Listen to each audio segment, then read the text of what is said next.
integral de ciclo combinado con una modificación apropiada de la caldera recuperadora para adaptarlo a una planta de ciclo combinado, pero que opera con combustible líquido, en este caso el inyector, y tiene un arreglo que vimos ya en resumen, que por el hecho mismo de que los combustibles líquidos poseen contenido de azufre, ¿no?, mientras que el gas natural casi nada, entonces hay mucha restricción o consideraciones en el diseño o selección de la caldera recuperadora, teniendo en cuenta la caída de presión que se tiene entre su entrada y salida.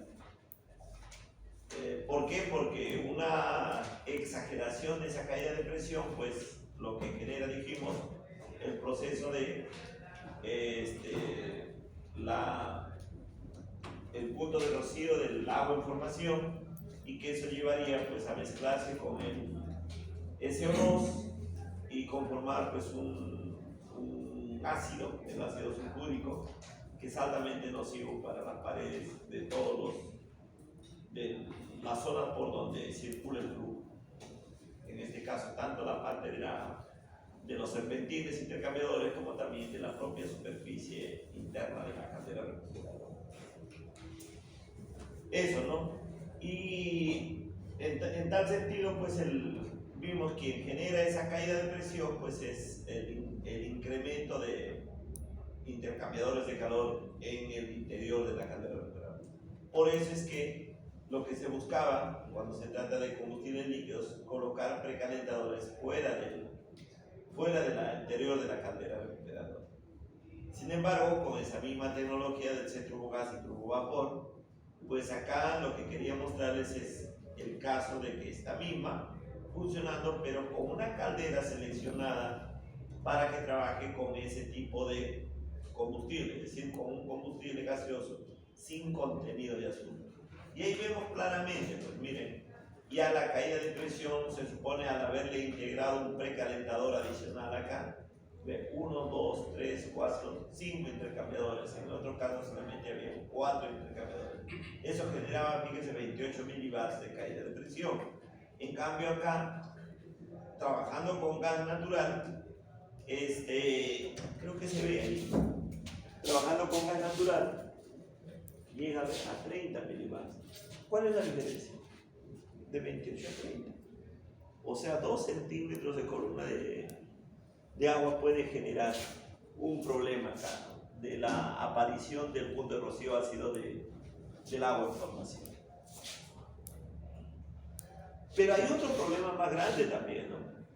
Es decir, ya pues diríamos, entonces con gas natural nos impide que podamos pasar a 32, 34 y no hay problema, no se genera. Y eso podríamos siguiendo, aumentando la altura, lo que dice, alguien dijo usted, ¿no? Aumentando la altura, colocando más intercambiadores. Podríamos sacarle más rendimiento, ¿no? Más flujo y más presión y temperatura, más temperatura de vapor y consecuentemente más potencia acá. Pero ¿cuál es la restricción? ¿Cuál es la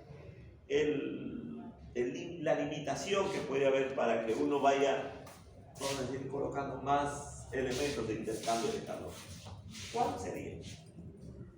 Ya dijimos la clase pasada, a ver si se acuerdan. Ya pues, jovencito, usted llegó tarde y está ahí que chatea encima. Todos ustedes son... ¿Cuántos años tiene usted, jovencito? 23. Pero 23 tiene DNI.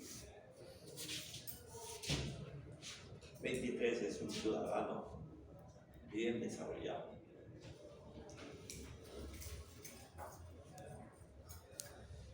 Siempre lo digo, siempre en el buen sentido, ¿no? En el buen sentido, medio proteccionista, entre comillas, recomendando. Porque la responsabilidad tenemos que asumirlo siempre. Mucho puede decirse, por ejemplo, que Europa tiene una característica, una cultura, etcétera, etcétera, ¿no? Y que son más informales en materia, por ejemplo, del trato personal, ¿no? Un trato en Europa de tú a tú es entre un anciano y un niño, tú y el tú.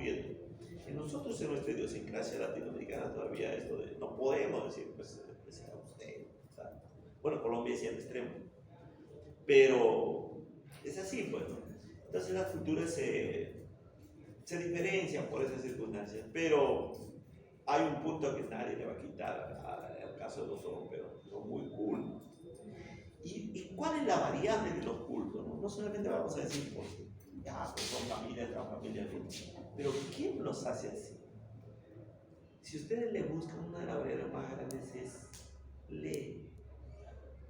La lectura viene cultivada desde los primeros ciclos, primeros años en la primaria. Todos los países europeos, tanto mediterráneos como los nórdicos, igualito, la cultura de la lectura. Por eso tienen un alto nivel de, ¿cómo se llama?, de razonamiento lógico, enterados muy bien. Eso es lo que nos falta en cierta medida cuando nosotros también criticamos o autocriticamos nuestra cultura. Ya he visto en el caso brasileño, ya se ha llegado a un extremo, fíjese, que sea criticable, a pesar de que, ojo, cuando ven ustedes en el ranking de las mejores universidades del mundo a nivel Latinoamérica, la primera universidad latinoamericana que está dentro del ranking es la Universidad de Sao Paulo. Sin embargo, yo conozco, y en varias oportunidades que yo, tanto a las universidades nórdicas como también a la zona del centro y las universidades del sur. Y hay un común denominador que ha crecido fuertemente, la informalidad. Por ejemplo, los protocolos para las exposiciones, por ejemplo, de tesis de maestría, tesis de doctorado, tesis de investigación profesional. Se llega a un extremo en el cual prácticamente ¿cómo se llama?, el expositor, el maestrante o el doctorante, ¿no?, o el titulante. O sea, la informalidad está, puede ir en zapatillas, puede ir como quiera, en una clase de camisa. O sea, etiqueta en cero. Pero si se habla de unos 15 años atrás, no era así el caso brasileño. Entonces, hay determinados extremos. Y hay otra cosa que les importa. Ya el nivel académico de Brasil, siendo aún así la potencia comparativa, como digo, Sao Paulo, una de las mejores universidades, no una tesis de maestría, una tesis doctoral, es una tesis de titulación de acá de la UNI. Lo digo, les digo, ¿no?, con elementos de juicio, no todos, por supuesto, ojo, ¿no?, pero una gran cantidad de esa característica. O sea, hacer un programa masivo.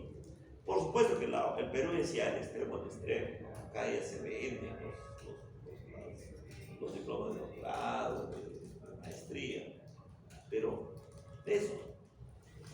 En conclusión, de lo que yo voy es siempre la cultura, es decir, el desarrollo de las habilidades externas, las habilidades blandas también debe ir en consonancia con el conocimiento, ¿no?, con la parte cognitiva, la aprehensión de las cosas que a uno le gusta, como por ejemplo la ingeniería. Eso se debe, pienso yo, cultivar, deben tenerle.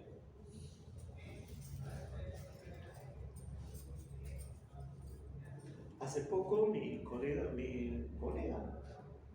que fue también alumno del doctorado, perdón, de acá, del curso de central termoeléctrica, que batió el récord de sustentar o sea, sacar el bachillerato y la sustentación de la tesis en el mismo, ¿cómo se llama?, casi el segundo día, y con un altísimo promedio ponderado, primer puesto, por supuesto. Pero hoy está ya en España haciendo una de las maestrías. Pero pisando esa parte, ¿no?, esa parte de ver la dimensión cultural en el mundo, pisando esas tierras, de esas tierras.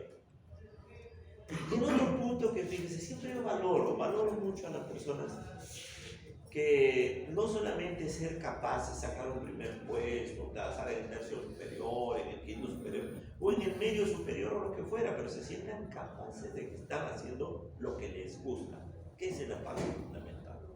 Ojo, y sirvan. A ver, en esta particularidad, como dije, de 28 a 30 milibar solamente son 2 centímetros de columna de agua de caída de presión. Sin embargo, eso no lo genera esto, que estaba antes repartido a cada uno. Pero eso ya bastaba para estar con un pelín de generar punto de oscilación. Y otro, lo que les decía, ¿no? Si nosotros hacemos crecer la altura poniéndole más intercambiadores, ¿creen que eso sería una salida? Siempre vale decir que a medida que aumentamos más intercambiadores, lo cual aumenta la altura de la caldera recuperadora, vamos a hacer más eficiente, vamos a generar más potencia acá. Ilimitadamente. No. ¿Cuál sería el ritmo? Digamos que no se puede hacer infinitamente porque va a llegar un punto en el que no pueda precalentarlo correctamente en algún nivel de presión. Ajá, a ver. Y otra cosita. Miren este punto. ¿Cuánto dice acá? Si lo leen. 10. No. 103. 10 sería la temperatura ambiente. Ni hablar. 103 grados. Uno de ustedes diría, oye, pero 103 grados le pongo más, todavía hay flujo y temperatura. ¿Por qué no le pongo un intercambiadorcito más acá para que esto se gane unos 30 grados más y esto baje a 70? Y así otro para que se gaste un más y baje a 50. Porque al final el piso es el ambiente, diríamos. Justamente es lo que dice usted. El asunto es de que no vamos a poder así porque esto va a aumentar 30, 35, 40. Y aún con gas natural que no tiene el problema de SO2, ¿qué se está generando? Es lo que en la clase pasada creo una vez dije. Es como que si lo estuviéramos tapando a la boca de salida, ¿verdad? Lo ahogamos. Y si lo ahogamos, prácticamente matamos a la gallina de los huevos de oro. ¿Y quién es la gallina de los huevos de oro? ¿Ah? ¿Quién? La turbina gas. ¿Pero qué parte? La cámara de combustible. Se apaga. Y fatal. ¿Cómo se concatena uno sobre otro? La ingeniería nuestra moderna es eso. No estamos descubriendo nuevos ciclos, sino mejorando lo que hay.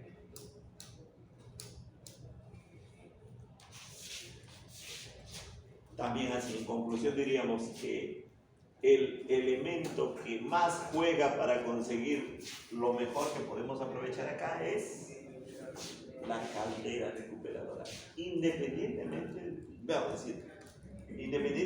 tipo de combustible. ¿Qué podemos decir? ¿Dependientemente o independientemente del tipo de combustible? Todo dependiendo del tipo de combustible, ¿no? Y también de este foco inferior, que es la temperatura. Por eso es que van a ver, no hay ningún ciclo combinado que baje los 100 grados. 100 lo tomamos como umbral. De ahí, hasta ahí el...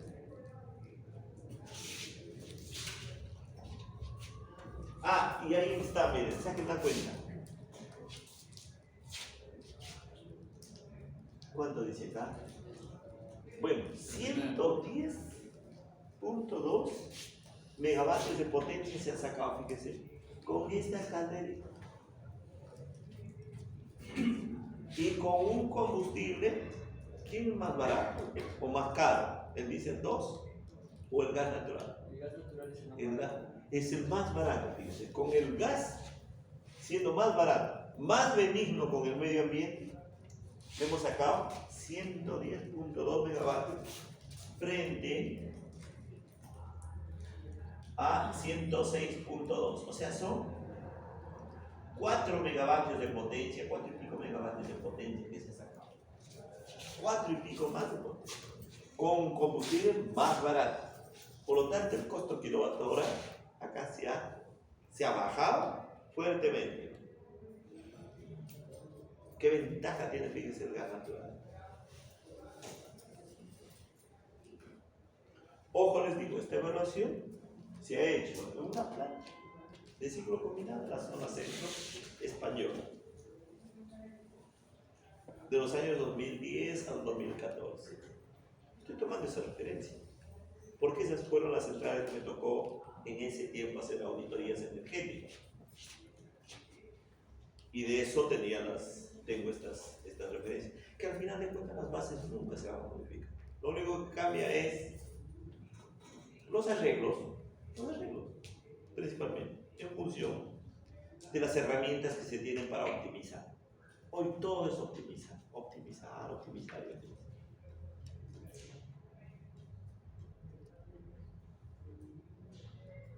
¿Ve? Y ha subido de cuánto, de 40 a 47.1.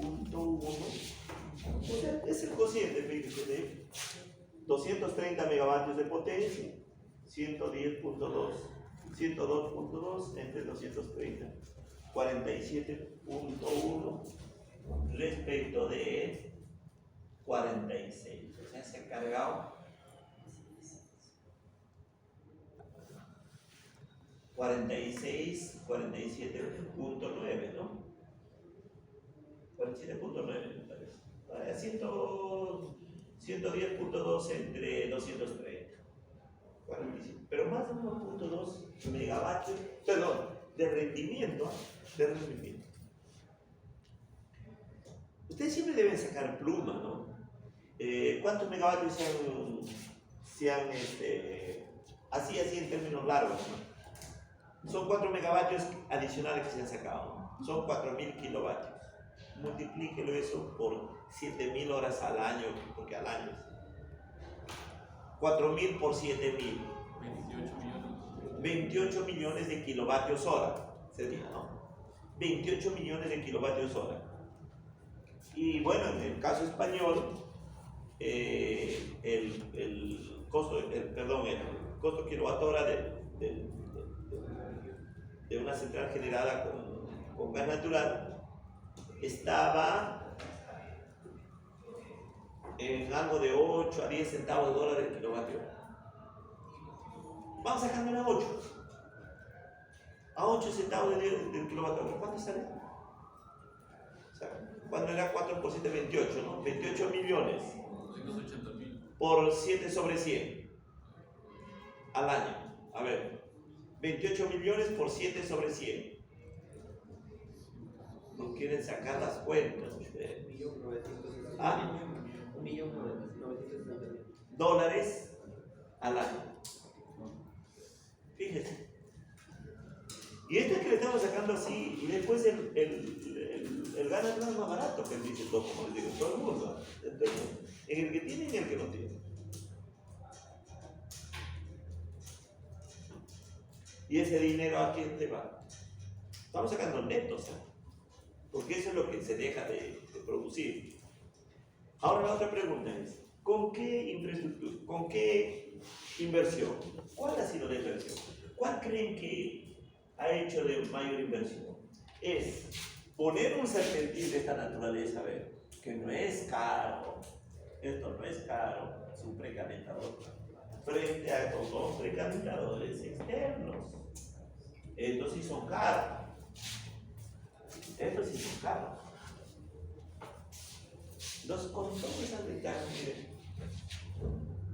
lo que sale de arreglo, de hacer arreglos en la caldera recuperadora.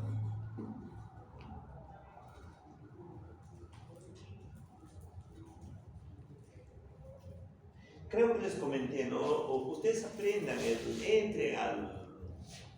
Varios seguro están metidos con el ANSYS. Ustedes pueden bajarlo el ANSYS, ¿no? Ah, lo pueden, para estudiantes, permitido bajarlo. Entonces ahí hagan tantas herramientas, hagan simulaciones. Hay, por ejemplo, temas muy bonitos de simulación por elementos finitos. y volúmenes finitos. Y yo creo que les comenté, o no sé si les comenté, una tesis en el año 2002, 2003, acá en la UNI. Hizo un alumno mecánico electricista, Jorge Isla. Él está en Estados Unidos, trabajando años. Fue mi asesorado de tesis, yo le asesoré la tesis. ¿Y qué era? Justamente esto, ¿no? Le encantaba la computación de esos tiempos, a 2002. Hizo la simulación con elementos finitos de cómo se distribuyen las temperaturas y las velocidades a lo largo con estos obstáculos. Pero claro, para entrar a elementos finitos en ese tiempo tenías que hacer tu propia malla. En cambio ahora hay una librería de mallas de la que quieras.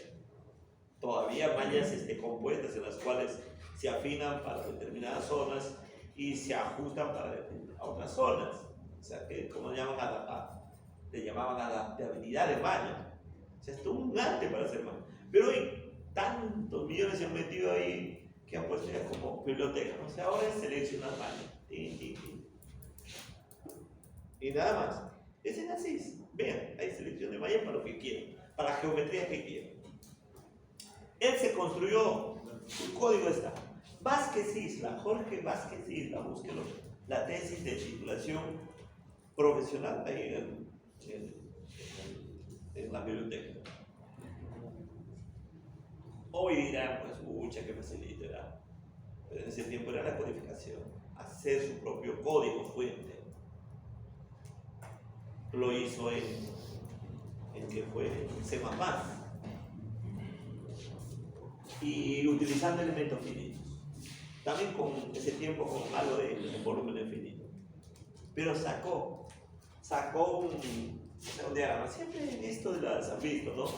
En las simulaciones, o sea, las simulaciones numéricas de fenómenos mediante dinámica de fluidos computacional o incluso de transferencia de calor. ¿Para qué sirve? Sacar justamente ese espectro, ¿no?, de colores para ver cómo se distribuye determinada propiedad del estudio. La propiedad del estudio. En este caso lo sacó cómo las velocidades del viento, los vectores de velocidades, se distribuyen con los obstáculos a medida que se le ponen los obstáculos. Eso es novedoso. Eso al final de cuentas se lo desarrolló y se fue. Y está, me parece, en Texas, ya estabilizado, vamos a decir, trabajando ahí. ¿Pero se dedica también a trabajar en alguna central térmica? ¿Quién? Vázquez Isla, él hizo la práctica en Hilo 2.1. En ese tiempo, cuando recién estaba instalada la central Hilo 2.1, que es la carboeléctrica que decía. Hizo la tesis conmigo y luego se fue a Monterrey a un ciclo combinado. Ahí trabajó en un ciclo combinado de ese tiempo. Monterrey es de México. México. Y de ahí saltó. En Monterrey precisamente hizo. Yo ya lo conocí ¿cómo se llama? En Hilo.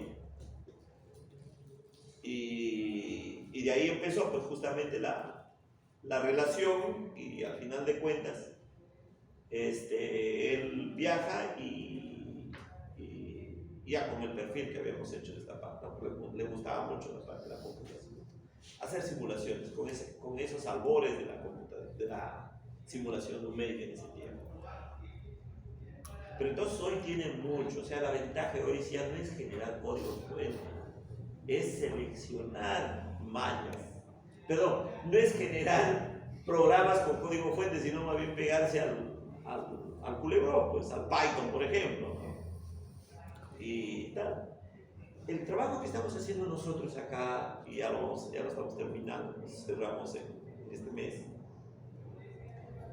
Como quisiera mostrarles lo que hemos hecho, pero ya va a haber un momento. Lo hemos hecho para las simulaciones con ANSYS. Pero la gran ventaja en ANSYS, miren lo que son, ¿no? Y el Python, lo que tienen, ¿no? En la medida que vean que les interesa a ellos algo, un aporte que se tenga, te proporcionan el programa como sponsor. O sea, sponsorean un programa, un trabajo que uno esté haciendo. A nosotros nos han dado el ANSYS completo, obviamente una supercomputadora que tenemos ahí en CETIC, y con eso nos aprovechamos. Porque el precio ¿cómo se llama? Del software integral está como en $8,000, así es completo. $8,000 es un proyecto, pero bueno. Y esa workstation, justamente la que está ahí en el CETIC.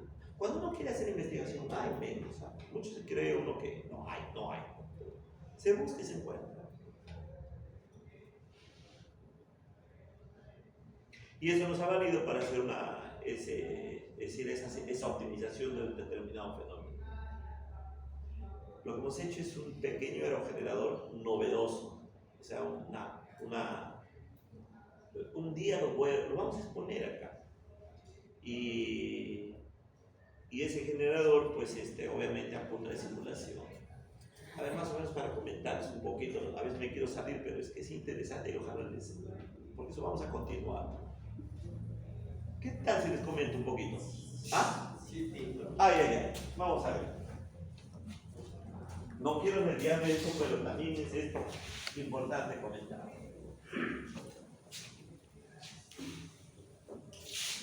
Y todo es fácil, ¿ah? No es nada complejo, nada. ¿Quién diría, a ver, qué es esto?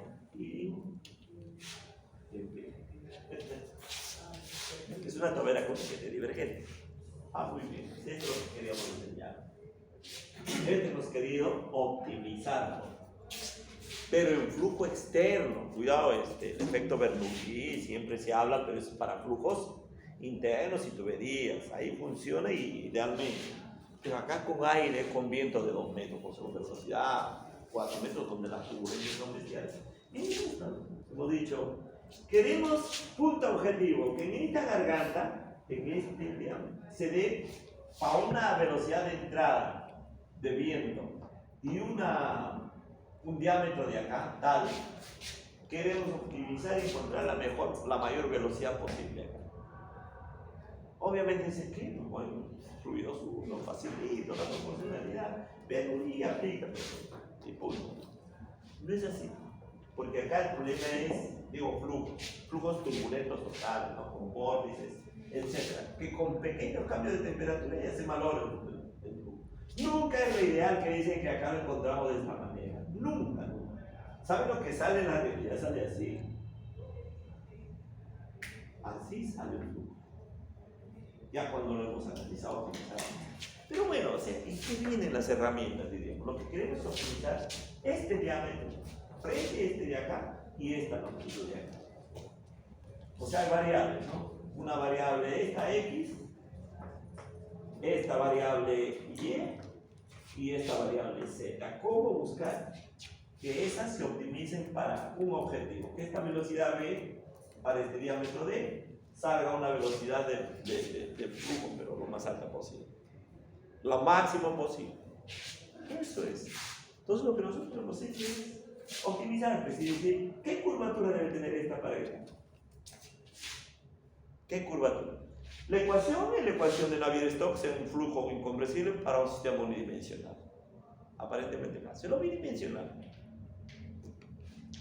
Entonces acá había un problema.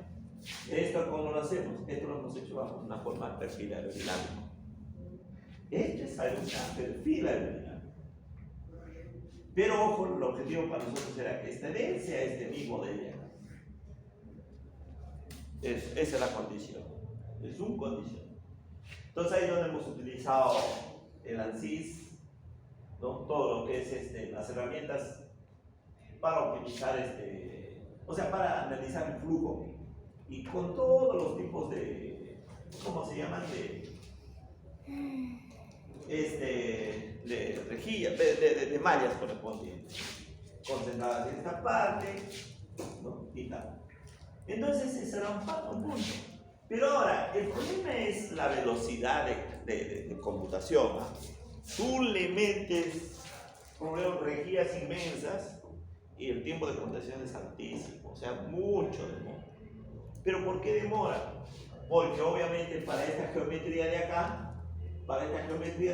que si bien es cierto puede ser un perfil aerodinámico, tiene que tener ¿cómo se llama? Su estructura de forma, vale decir su geometría. Entonces esa geometría de forma teníamos que también aplicar otra técnica estadística de optimización, que es el MOP, que se llama, ¿no? Un metamodelo de pronóstico óptimo, así se denomina. Es decir, encontrar una geometría en esta zona tal, ¿no?, que me permita optimizarlo, y ahí es donde vaya y justo aproveche el cálculo de acá. Con eso se acelera el proceso de optimización de este punto objetivo. Entonces ya imaginemos que eso lo podemos desarrollar. Ya una vez que se tiene todo, ya nos encontramos, lo construimos. Ahora la pregunta es ¿para qué? Ajá, muy bien, es el primer paso. Miren. El segundo paso, en esta zona, ¿qué debo colocar? Una turbinita, una turbina, no, una turbina eólica, una turbinita eólica de esta característica, vamos a decir así. Fíjese, ¿no? Pero muy particular.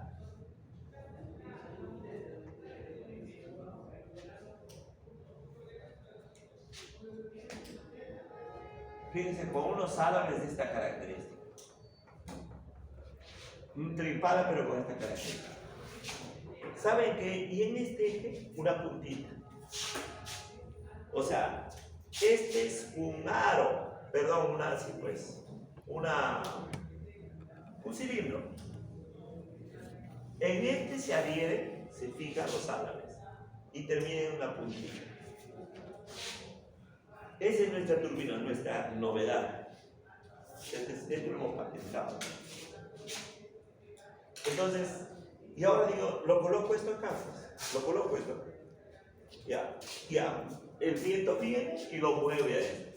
Y la potencia siempre se cosecha en el eje, ¿o no? Toda turbinita, ¿no? Las turbinitas que tenemos de los tripala, así. Acá en su eje va un motorcito eléctrico, ¿no? Y bueno, acá su vedeta, para pequeña capacidad. Y acá su torno. Esto, pero miren, acoplado acá, y estos sueltos, o sea, no, acá el álabe está fijado a una circunferencia acá, ¿no? Un cilindro, y ahí se suelta. Entonces, ¿cómo se hace la transferencia? Entonces, esto yo agarro, este tiene un espesor, por supuesto, ¿no? Y lo coloco acá. Obviamente, cuando lo construimos esto, lo hemos diseñado de esta manera, pero después partido, cortado acá de esta manera, que esta primera, sea independientemente de esto, una vez diseñado, sacamos para encastrar esto. Y se mueve ahí, pero el problema es cómo lo transmitimos la potencia. ¿Cómo va a moverse esta parte? Lo que hemos hecho es lo siguiente, ¿no? Encima de este diámetro donde se fija el álabe, los álabes, en el lomo, más arriba le hemos puesto dientecitos. Dientes de una salida, es decir, una rueda dentada, formando una sola pieza todo, una rueda dentada. Ya. Este está bien, cuando nosotros lo vemos en perfil, esto sería así. Vamos a decir, esta rueda sería así. Y así tendría la parte dentada. Ahora la pregunta es, acá, ¿cómo lo incrustamos acá para que se mueva? Si no tiene. Entonces en esta parte lo que hemos hecho, en esta de acá y en esta de acá, hemos puesto, fíjense, dos que le llamamos nosotros estatores, o sea, dos coronas surcadas de imanes. Imanes. Y a esta turbinita también le hemos dotado de imanes. Por acá. Y vale, pero bueno, en otra placa, mejor dicho así. Por acá. Unos imancitos circulares, más o menos de 15 milímetros de diámetro. Tanto para esta cara como para la otra cara. Ahora, miren cómo funciona esto bajo una forma magnética. En esta cara, un disco de imán con el otro lado, poniéndolos positivo y negativo, se pegan, no obstante de una distancia. Se pegan. Entonces ahí están pegados un disco de acá con el disco del otro lado. Norte-sur.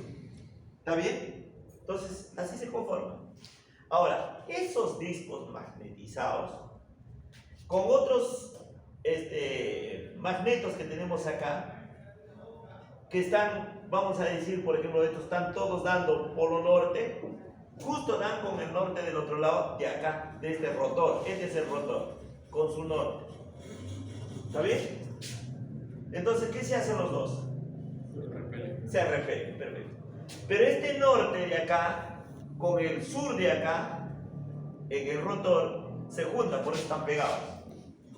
Esos sí están pegados. Y acá le hemos notado de imancitos, los cubitos de sur. Por lo tanto, sur con sur también se repele. Obviamente estos cubitos magnéticos también le hemos colocado dentro de ella sus negativos para que se junten y lo fijen ahí. Entonces miren, ya lo tenemos a este rotor. Obviamente que con esta corona están una fijada a la tobera y otra fijada al difusor. Es la tobera, es el difusor. Entonces una vez que lo juntamos y en medio nos ponemos a la turbina, ¿qué queda? Queda levitado. Y ahí es donde aprovechamos. Viene el viento y solito empieza a girar. El nivel de rozamiento, nulo. Prácticamente nulo. O sea, ese es el principio. Después no les digo los detalles, no les digo los problemas que se han generado después, porque es un fenómeno que teóricamente debe funcionar, pero en la práctica hay una mezcla de efecto magnético, efecto fluido, dinámico y efecto también de los acabados superficiales que tengan los materiales que utilizamos. Pero eso ya lo hemos superado. Ya es el principio. Con esto, esta turbinita colocada acá, gira solita.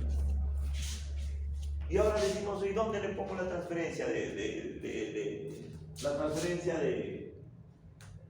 la energía? Esta es con sus dientecitos acá. Simplemente le colocamos acá un piñón y ahí está ya la transferencia. Y acá, ¿sí? Su generador eléctrico completado. ¿Y qué hemos ganado al final del cuento? Que entrando velocidades de 2 metros por segundo de velocidad de viento, en cualquier lugar lo encontramos, acá se multiplica 3, 4 veces. Encontramos, si entra 2 metros por segundo, acá está 7 metros por segundo de velocidad. Y ahí en esas condiciones, ustedes saben la potencia del viento, ¿cuánto es? Es proporcional a la velocidad del flujo. Es la potencia del viento. Proporcional a la velocidad del flujo. Les digo ahí sin deducirlo, pero que es proporcional a la velocidad. Entonces, en vez de tener 2 metros al cubo, acá tenemos 7 metros al cubo. Entonces, el rendimiento de esta sistema de generación es bajo. Patente, este sí tiene una patente. O sea, se le ha patentado. Este también tiene otra patente. Y otro remate. Mecánica, patente mecánica, llevado elementos de máquinas. En vez de colocarle dientecitos acá, estamos diciendo dientes. ¿Ah? ¿Qué le puedo poner? ¿Ah? No. Igualito también. No. También engranajes magnéticos. Engranaje magnético. Un engranaje magnético no es otra cosa, miren, este es el engranaje y este es el piñón. También le doto en cada punto, acá, le coloco cubitos, magnetos, un positivo, un negativo, un positivo, un negativo, y digamos, en toda su periferia, en vez de 10 le pongo magneto positivo, negativo, positivo, negativo.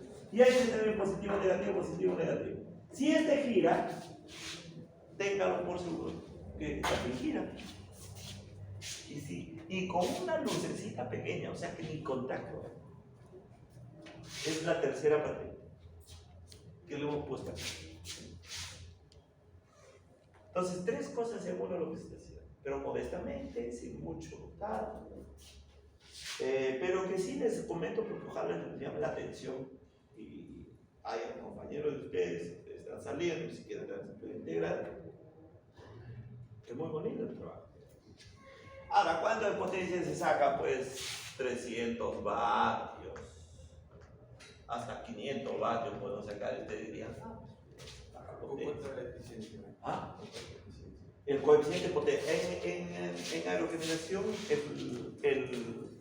el CP que le llamamos el coeficiente de potencia es lo mismo que el rendimiento. Y después la potencia eléctrica que se saca dividida entre la potencia del viento, que es un medio del área neta multiplicado por la densidad y por la velocidad. Ese es el coeficiente de potencia. ¿Sabe cuánto se saca acá? 0.48. 0.48.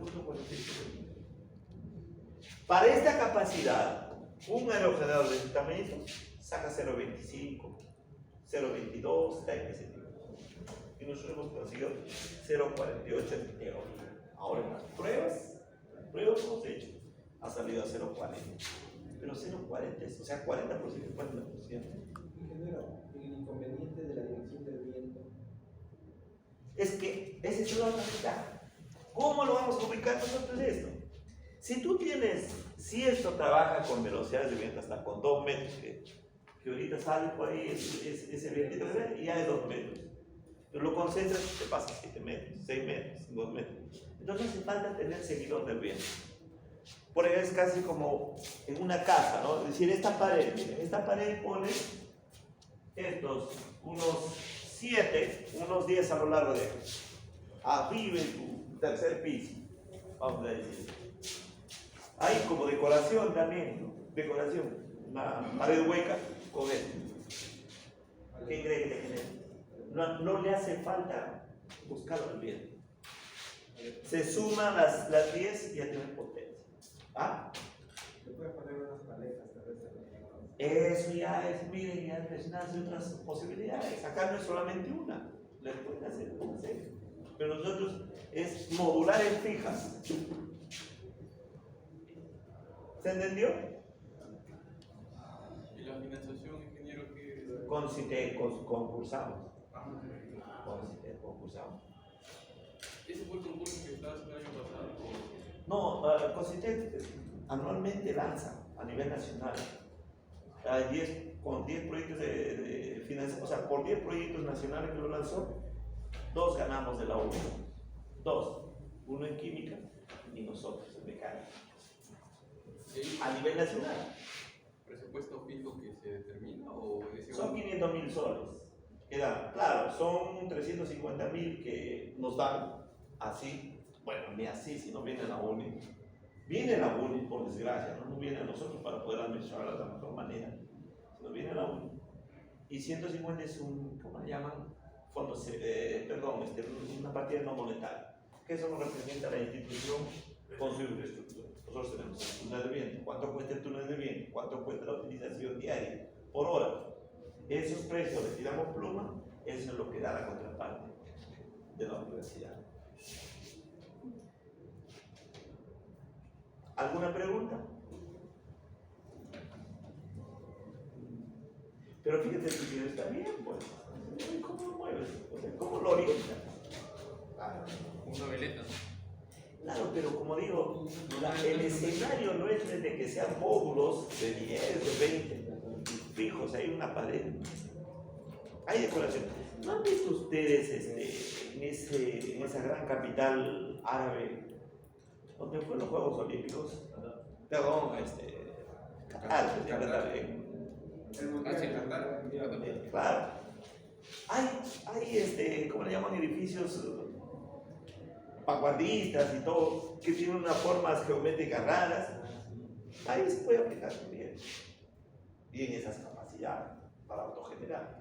Pero nosotros, en nuestro caso, es eso, ¿no? Modular de múltiples, por eso generamos 300 aquí en el caso.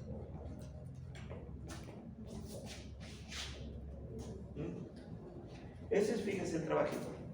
Pero hay alumnos que están sacando tesis a partir de este proyecto. Claro que sí, ahí han salido 2 tesis doctorales, ya salió una tesis doctoral, una tesis de maestría, 2 tesis de titulación.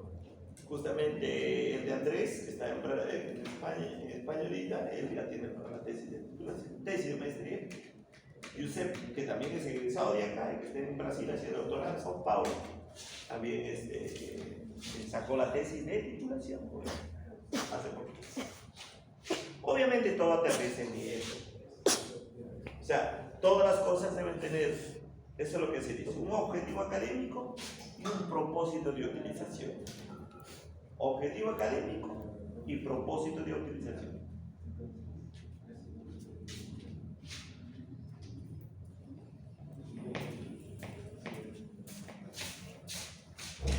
Claro que si al final de cuentas ustedes han visto y posiblemente el escándalo en nuestro medio, el escándalo es el que más predomina. Seguro que lo han visto, lo que les comenté, ¿no? Que vino un señor llamado, que fue ministro de Medio Ambiente, su nombre estaba Modesto Montoya, que lo conozco, es difícil. Viene y lo despotrica y por el laboratorio dice que es un museo. A todo el mundo diría, sí, pues tienen razón, dirían ustedes, porque lo han hecho en ninguna práctica. Pero no hay razón. Yo que lo conozco al laboratorio, digo, no es así, pues. Pero tenemos varias cosas. No es museo.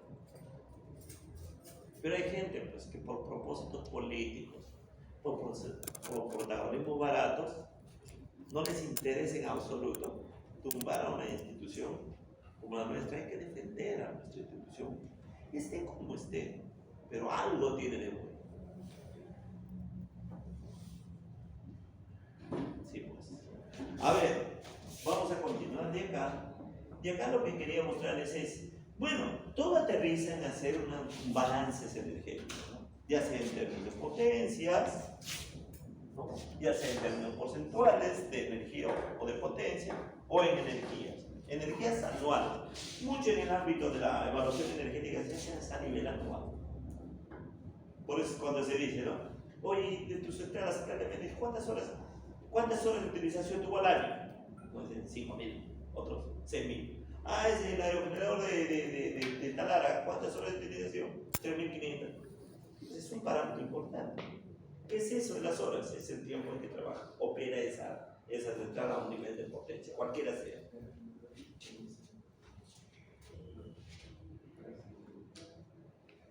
Entonces, ese balance, y ese es lo que, cuando preguntó, ¿quién preguntó esto? Usted, ¿no? Es lo que le dibujé. Ahí estaba, le estaba dibujando. Al final de cuentas, ¿cómo es, no? Este diagrama, en cierta medida, no tiene ni pies ni cabeza, si uno lo quisiera ver desde el punto de vista de termodinámico en estricto. Porque acá estamos superponiendo temperatura de los gases versus potencia de los gases. Y en mismo de ahí estamos viendo la temperatura del vapor y agua, o sea, del fluido de trabajo agua, versus temperatura versus calor, pero un calor proyectado. Un calor proyectado. No es un calor que está en el plano de la pizarra, un proyecto. Pero sin embargo, es lo que utilizan para hacer el diseño o selección de una caldera recuperadora. Y ahí es donde lo que se vio, ¿no? El pinch point, acá hay los pinch points, pero este es el que se toma siempre como referencia, el de la más baja presión, y este es el de alta presión. Este es el famoso pinch point, y no está el approach point, que es una cosita que el precalentador se viene por acá y se pone por acá. Toda la cosita acá. Bueno, ha faltado dibujarlo ahí.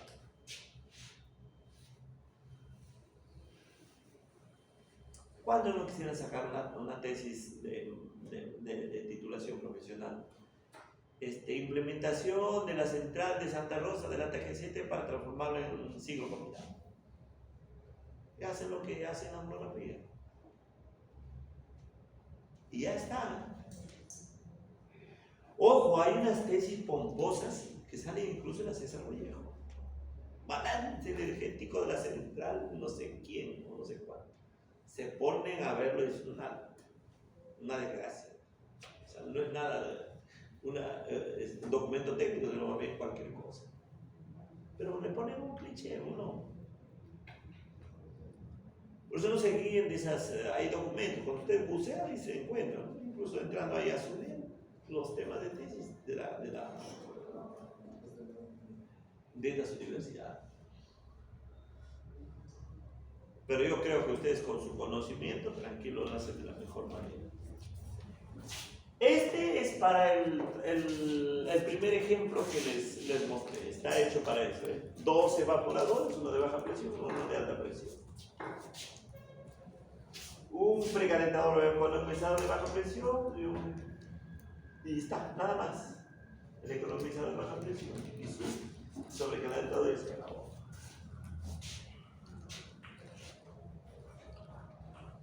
Esto lo ven facilito, ¿ah? O sea, este diagrama, el trabajo de ustedes debe va a ser que saquen este diagrama para el caso de la central que le corresponde. Y esto un garabateo pareciera. Es un diagrama de estos, es unos garabatos que salen.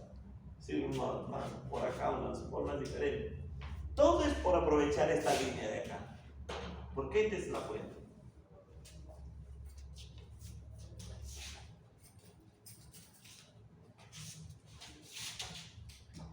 A ver, vamos a ver más por acá. Acá por ejemplo, cuando les digo, esta es la semana 6, ¿no? Semana 6. Semana 6. Sí, pues. Sí. No, esta es la semana 5.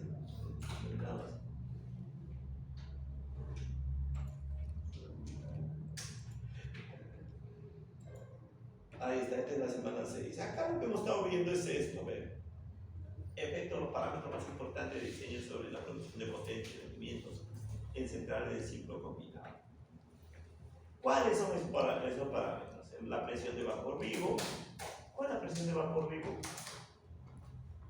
Aquí se llama presión de vapor vivo al vapor que entra a la turbina de alta presión, o sea, la salida del sobrecalentador de alta presión. Temperatura de vapor vivo, precalentamiento del agua de alimentación, que esa es otra de las. Siempre es una ventaja el precalentamiento del agua de alimentación. Presión del condensador para aumentar el salto entálpico. Punto de pinzada de la caldera recuperadora HRCG, justamente para optimizar, es decir, que esos puntitos que vimos acá, estos puntitos, o sea, mejor dicho, que el delta del pinzado no se agrande ni se achique. Eso es lo que se quiere. Más que todo no se agrande, o sea, no se distancia.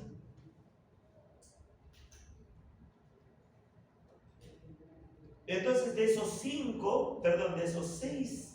6 variables, cada una le he dicho acá con su respectiva gráfica cómo influye, ¿no? Acá, por ejemplo, en la presión de vapor vivo, cómo influye de acuerdo, y se muestra en la figura 5.16. En esta figura 5.16, cómo influye, ¿no? Tomando en cuenta que el rendimiento acá es steam turbine, turbina de vapor, el rendimiento de la turbina de vapor y la presión del, ¿cómo se llama acá? Del vapor vivo de alta presión, high pressure.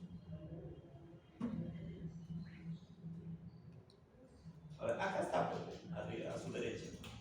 Eficiente el proceso de vapor de la turbina. El otro, PLSHP, la alta presión del vapor vivo antes de la turbina.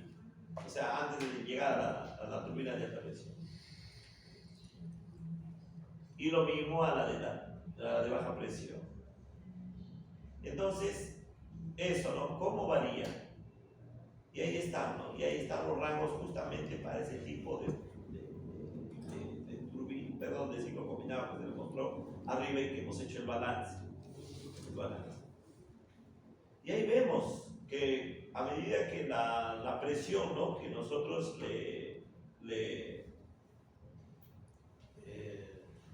le incrementemos la presión del vapor vivo de alta presión, ¿no?, de 10, de 20, 30 hasta 80 bars, que es permisible, miren cómo va creciendo. Entonces de ahí puede uno sacar cuenta que uno dice, pues oye, si llegamos hasta los 150 bars de presión de vapor vivo, de ahí no hacemos nada, no sacamos nada de rendimiento, nos hasta acá trabajamos. Y sería este el rango apropiado. Para eso sirven estos gráficos correspondientes. Y ahí lo digo en este texto, ¿no?, el efecto de la presión del vapor vivo de alta presión para respecto al rendimiento. Lo leen bonito y van a ver que más se aclara al final de cuentas este resultado que se da. Luego también en el gráfico, a ver, cuando hablamos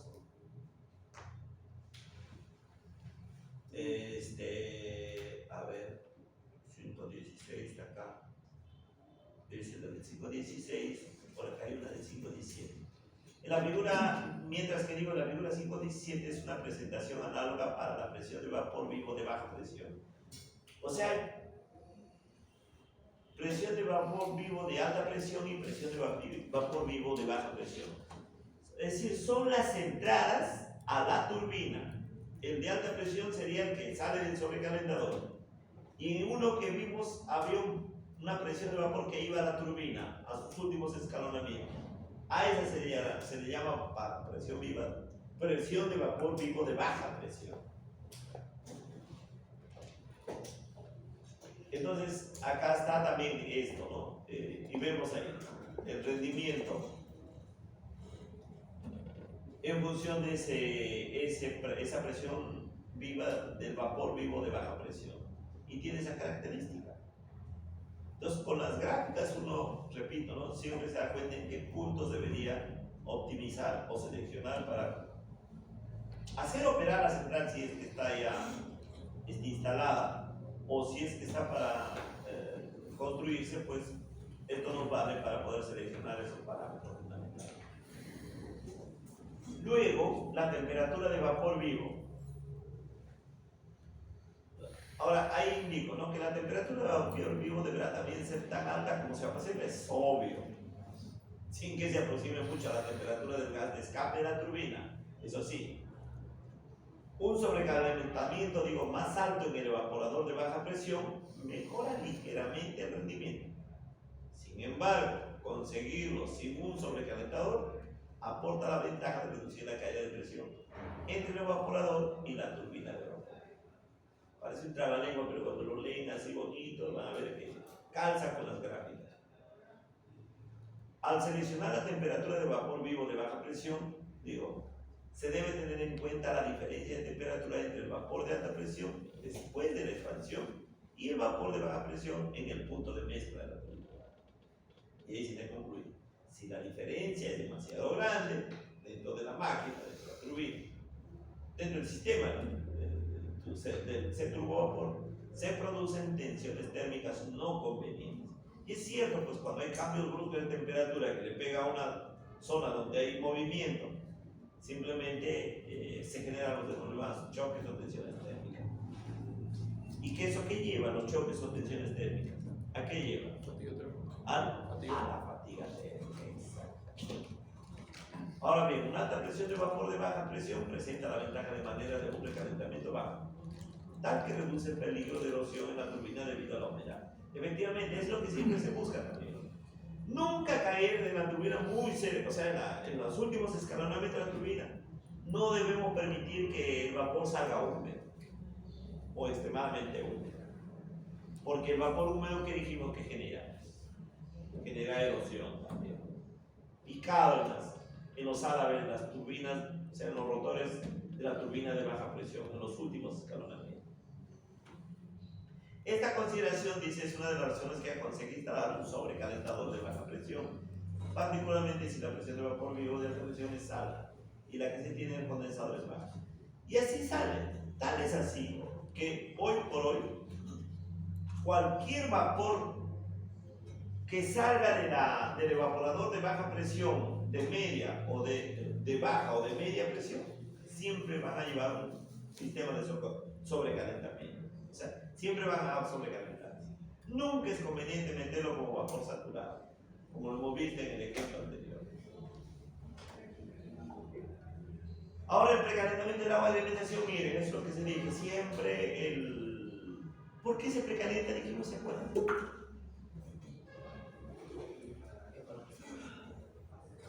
El nombre estaba en la palabra, economizador. ¿Y qué economiza? ¿Qué significa economizar? Combustible. Eso es, economizar combustible. Y es lo que les hablé, en Europa se habla así de, o sea, el origen del nombre de economizar viene de Europa. Porque para ellos es todo. Como todo es importar combustible, dicen, oye, hay que economizar eso. Hay que economizar eso. Y ahí sale esta denominación.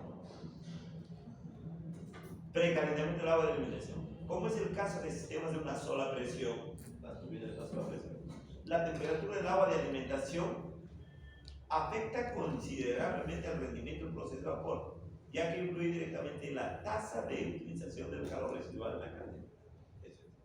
Si es necesario, digo, en orden a prevenir corrosión a baja temperatura, es requerido elevar la temperatura del agua de alimentación. Entonces se deberá utilizar un precalentamiento en varios escalones, de 1 a 2 precalentadores de baja presión y un desaireador. Y esto ya es un arte que vamos a ver que en todas las centrales que hemos visto le practican esa parte.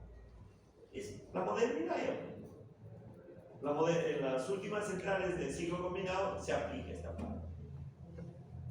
La figura 5.19 dice esta. No. Muestra cómo la temperatura del agua de alimentación y el número de precalentadores afectan al rendimiento del proceso de vapor. Obviamente que a medida, y es lo que vimos, creo que un ejemplo que dice, que a medida que aumenta el número de precalentadores, aumenta su rendimiento de la turbina. Ahí está, a ver. Con un precalentador es esta. Ojo, y acá está la temperatura del agua de alimentación.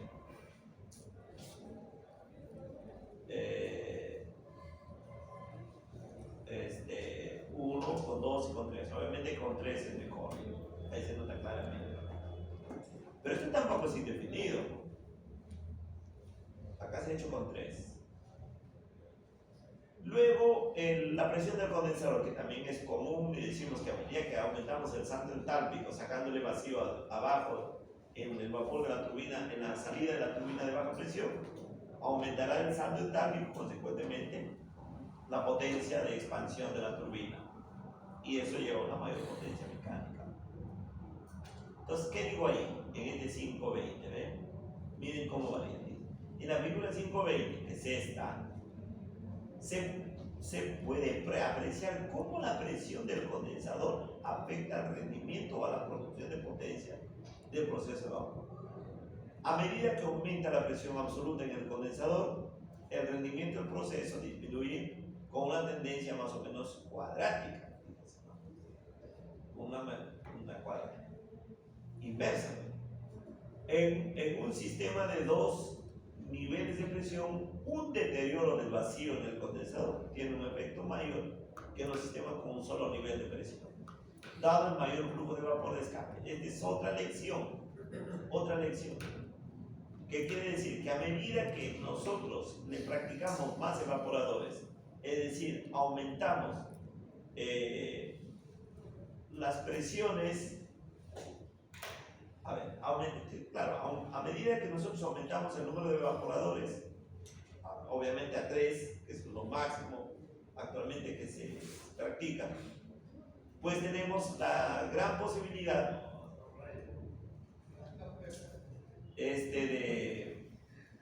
de lograr generar una mayor potencia, ¿no? Teniendo en cuenta este efecto del vacío en la salida del condensador. O sea, el aprovechamiento del satelital. Y ahí está, a ver, este es el efecto de la presión del condensador sobre la eficiencia del proceso de vapor. Es decir, una relación, ¿cómo se llama esto? Un parámetro adimensional, ¿no? La eficiencia de la turbina de vapor en condición base respecto a la eficiencia de la turbina de vapor en cualquier momento. Y la presión del condensador que está acá. O sea que a medida que aumenta, ¿qué diríamos acá? A medida que disminuye el vacío del condensador, aumenta el rendimiento, que es lo cierto. Y este final punto de pinzado, ¿no? Punto de pinzado, caldera recuperadora de calor residual. El punto de pinzado del evaporador de alta presión es en los sistemas de dos presiones menos importante que en el de una, cuando comparamos entre una y dos, ya que el calor no es utilizado, el calor que no es utilizado se recupera en el evaporador de baja presión.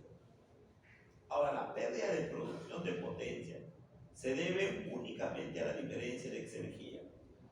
Bueno, acá pongo de exergía, considerando ya el efecto no solamente de la cuantificación de la energía, sino también de la cualificación, es la combinación de la primera con la segunda ley de la termodinámica. Es decir, la variación de la entalpía menos la degradación de la entropía a temperatura ambiente. Entre las secciones, en ese caso, ¿no?, de vapor de alta presión y de baja presión. Ese es. Ahora, y por eso es que se pone ese dispositivo, esa, ¿cómo se llama? Esa llave automática de pinzado que se le denomina. Ahora, como un sistema de dos presiones indico, los puntos de pinzado de los evaporadores de alta presión y baja presión tienen menos efectos sobre el rendimiento del proceso de vapor que en los sistemas de una sola presión. En general, los puntos de pinzado seleccionados para los sistemas de dos presiones son mayores que en los sistemas de una sola presión. Conclusión también de acá, que es mejor practicar más de una presión de entrada a la turbina para poder conseguir, digamos, rendimiento, incrementar rendimiento con propiedades. Luego, en la 521 dice, en la 521, ahí vemos el efecto de los puntos de pinzado, tanto de los evaporadores de alta y de baja presión sobre la eficiencia del proceso de vapor. Ven, acá es esa eficiencia dimensional, es decir, la eficiencia a una condición de plena carga respecto a una de condición de cualquier punto. Ahí tenemos, ¿no?, esa relación a medida que aumenta desde 0,95 a 1,105. Vemos que tanto el punto de pinzado de baja presión, ¿no?, cuando es 0, cuando es 12, cuando es 30, y ahí es donde se saca justamente que estos valores son los más apropiados, los intermedios, ¿no? Y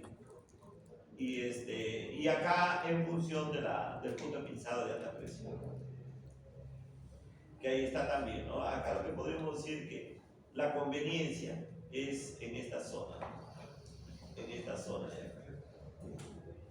zona del aprovechamiento, que es entre 5 a 10 de grados centígrados de temperatura de aprovechamiento.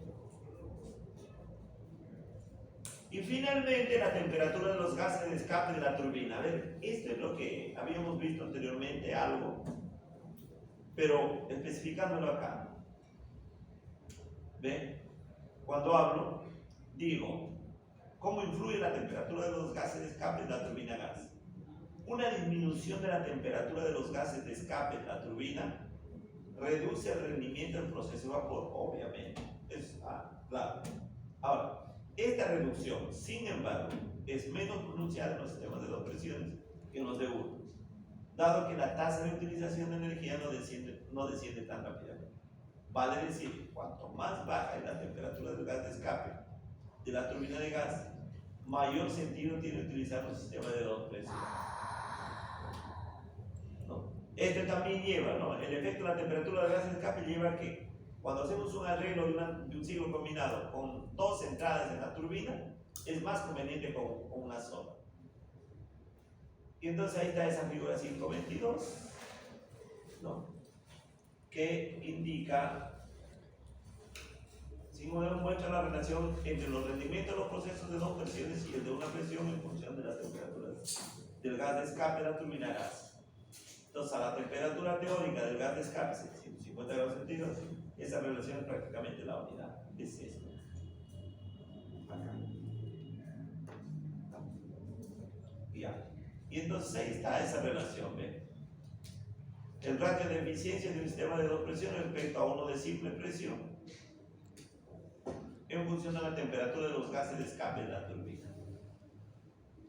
Conclusión también acá, viéndolo por este parámetro de temperatura de gases de escape, conviene que una turbina, digamos un arreglo de ciclo combinado con más de una entrada de vapor a la turbina. ¿Por qué se dice de dos presiones, de una presión? ¿Qué significa? A ver, para ver si lo han entendido ahí. ¿Qué significa de una presión o de dos presiones? De una presión es porque es una sola entrada a la turbina. Y de dos presiones es porque es de dos entradas. Sin embargo, vamos a ver que todas las entradas que hoy tenemos, todas son de ¿cuántas entradas? De tres entradas. Eso es lo que le quería mostrar. Y luego, bueno, acá un cálculo energético. Hay un ejercicio que de repente ven en el examen. Mídelo, sáquenle los calculitos. Este es uno de los ejemplos que mostré ahí. En ese se basa. Y así más o menos puede venir el examen. Dice, el esquema técnico de la central termoeléctrica de 102.6 y 45 rendimientos energéticos en planta. Identificar cada uno de los procesos termodinámicos donde era la temperatura y entropía. Calcular las ganancias y pérdidas de energía y construir el diagrama de flujo energético de dicha central en valores y porcentaje. Calcular las ganancias y pérdidas de energía y construir el diagrama de flujo. Así, como si se le diera esto. Acá se ha hecho ese mismo, y acá ya está solucionado. Con su diagrama respectivo. Diagrama exacto. Bueno, para terminar, jóvenes, lo que ya estamos en la 6ª semana. Se supone que en la otra, voluntariamente, por favor, cada grupo, en la otra semana, vamos a hacer dos cosas. Vamos a esperar que dos grupos ya algo hayan avanzado. Y vamos a dar unos 2 exámenes, preparar 2 exámenes de referencia que tengan para que vayan ya con algo al examen y bueno, pues traten de sacar buena nota. A ver, ¿quién se apunta? La ventaja de los quienes salen primeritos son los que van a salir mejor, seguro. Ustedes, ya está. Y ojo, siempre presenten lo que quieran, lo que sea. Lo importante es que presenten. Y acá ya lo publico. ¿Ah? Por eso, ya, los dos grupos. Perfecto. Antes firmen ¿quién ha llegado último? ¿Quién ha llegado a la segunda clase? ¿Todos han firmado? ¿Es la primera? La primera. ¿Quién va a firmar la primera? Se ha venido a la segunda hora. ¿Cree que sería bueno que lo firme? Entonces, ¿por qué viene? Pues